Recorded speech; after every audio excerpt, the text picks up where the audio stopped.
ఓం నమో నారాయణాయ, ఓం నమ శివాయ, శ్రీమాత్రే నమ.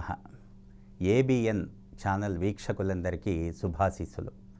సహజ సిద్ధంగా ఏదైనా గృహ నిర్మాణం చేసేటప్పుడు ఆ గృహం నిర్మించుకునేటప్పుడు వాస్తు శాస్త్రాన్ని తూచా తప్పకుండా పాటించాలి అనేటువంటిది అందరికీ తెలిసిన విషయమే.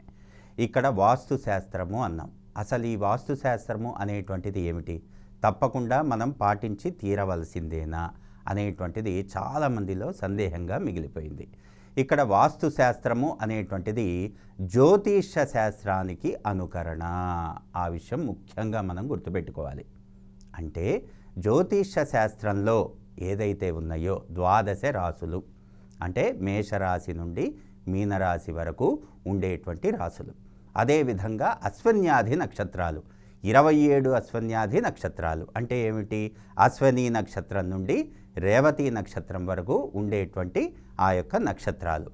ఈ జ్యోతిష శాస్త్రం మొత్తం కూడా ఈ యొక్క 12 రాసులు, అదేవిధంగా 27 అశ్వన్యాధి నక్షత్రాల మీదనే క్యాలిక్యులేషన్ కానివ్వండి, ఆ యొక్క ప్రెడిక్షన్ కానివ్వండి, అంతా కూడా ఉంటుంది. అదేవిధంగా వాస్తు శాస్త్రము అనేటువంటిది పంచభూతాల సమతుల్యత.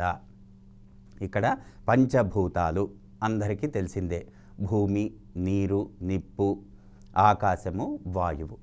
ఏదైతే మనం గృహం అనేటువంటిది ఎప్పుడైతే మనం నిర్మాణం చేసుకుంటామో ఆ గృహంలో పంచభూతాల సమతుల్యత అనేటువంటిది తప్పకుండా ఉండాలి.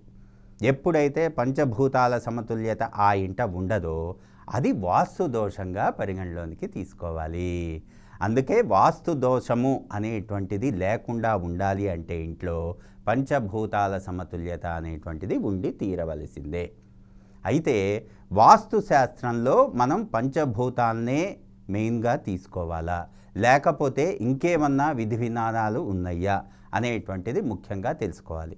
ఇక్కడ మనం ఏదైతే జ్యోతిష శాస్త్రంలో తిథి, వారము, నక్షత్రము, యోగము, కరణము ఇవన్నీ ఏ విధంగా అయితే తీసుకున్నామో అదే విధంగా వాస్తు శాస్త్రంలో ఇక్కడ ఆయము, ఆదాయము, ఇంటి వ్యయము, ఇంటి ఆయుష్, అదేవిధంగా తిథి, నక్షత్రము, యోగము, కరణము, దిక్పతి ఇవన్నీ కూడా వర్గులు కట్టుకోవాలి. అంటే ఏకాదశ వర్గులు అనేటువంటిది వాస్తు శాస్త్రంలో చాలా ముఖ్యమైనటువంటి విషయం. మనం ఏదైనా గృహ నిర్మాణం చేసేటప్పుడు ముందుగా స్థలం ఎంపిక, అదేవిధంగా స్థలంలో ఎక్కడి నుండి ఎక్కడ వరకు కట్టుకోవాలి, ఏ స్థానంలో ఏది ఉండాలి, ఎంతవరకు సెట్ బ్యాక్స్ తీసుకోవాలి, ఏది ఎక్కడ రావాలి, అంటే రైట్ పొజిషన్లో రైట్ యాక్టివిటీస్, ఇవన్నీ కూడా చూసుకొని మనం గృహ నిర్మాణము అనేటువంటిది చేస్తున్నాం. అదేవిధంగా స్థల ఎంపిక అంటున్నాం. ఈ స్థల ఎంపిక అనేటువంటిది పేరు బలరీత్యా, నక్షత్ర బలరీత్యా, రాశి బలరీత్యా ఏ విధమైనటువంటి స్థలం ఏ డైరెక్షన్లో ఎలా ఉండాలి అనేటువంటిది పూర్తి స్థాయిలో మనం నిర్ధారణ చేసుకొని విషయ సాధన చేసి, అంటే ఎవరికి పడితే వాళ్ళకి అన్ని స్థలాలు అచ్చిరావు, అంటే కలిసి రావు. అదేవిధంగా కొంతమందికి కొన్ని విధి విధానాల్లో మాత్రమే ఆ యొక్క స్థలంలో నిర్మాణం అనేటువంటిది చెయ్యాలి.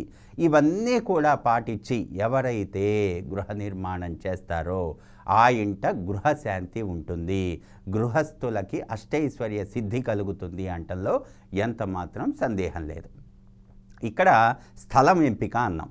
స్థలం అనేటువంటిది ఇర్రెస్పెక్టివ్ ఆఫ్ డైరెక్షన్, అంటే డైరెక్షన్ ఏదైనా కూడా మొట్టమొదటిగా అసలు ఎలా ఉండాలి, స్థలం అనేటువంటిది ఏ ఆకారంలో ఉండాలి, ఎలా ఉంటే ఆ యొక్క యజమానికి కలిసి వస్తుంది అనేటువంటిది ముఖ్యంగా తెలుసుకోవాలి. ఎప్పుడూ కూడా 4 దిక్కులు, 4 మూలలు, 4 వేదాలు, అంటే 4 అనేటువంటిది వాస్తులో చాలా ముఖ్యమైనటువంటి సంఖ్య. అంటే 4 మూలలు, 4 దిక్కులు, అదేవిధంగా 4 విదిక్కులు. అంటే ఇలా ఎందుకు చెప్తున్నాము అంటే ఏదైనా నిర్మాణం చేసుకునేటప్పుడు కార్నర్స్, మూలలు అనేటువంటివి 90 డిగ్రీస్ అనేటువంటిది ఉండాల్సిందే. అది ఏదర్ స్థలానికైనా గృహానికైనా ఎప్పుడూ కూడా వికరణంతో కట్టకూడదు. అంటే నెంబర్ ఆఫ్ కార్నర్స్ అనేటువంటిది ఒక ఇంటికి కానీ స్థలానికి కానీ 4కి మించి ఎక్కువ ఉండకూడదు. దాన్ని వికరణము అంటారు. అది స్థలపద వికరణమైనా, అదేవిధంగా ఇంటి క్షేత్రపద వికర్ణమైన ఇవన్నీ కూడా లేకుండా ఎప్పుడైతే వాస్తు ప్రకారం కట్టుకుంటామో ఆ ఇంట సిరుల పంట అంటల్లో ఎంత మాత్రం సందేహం లేదు. కాబట్టి వాస్తు శాస్త్రరీత్యా మనం ఇల్లు కట్టాలంటే ఈ పద్ధతులన్నీ కూడా గణితమంతా కూడా మనం క్యాలిక్యులేట్ చేసుకొని వర్గు క్యాలిక్యులేషన్లు చేసుకొని ఇంటి నిర్మాణం చేస్తే అత్యద్భుతమైనటువంటి ఫలితం కలుగుతుంది. సకల జన సుఖినో భవంతు. స్వస్తి.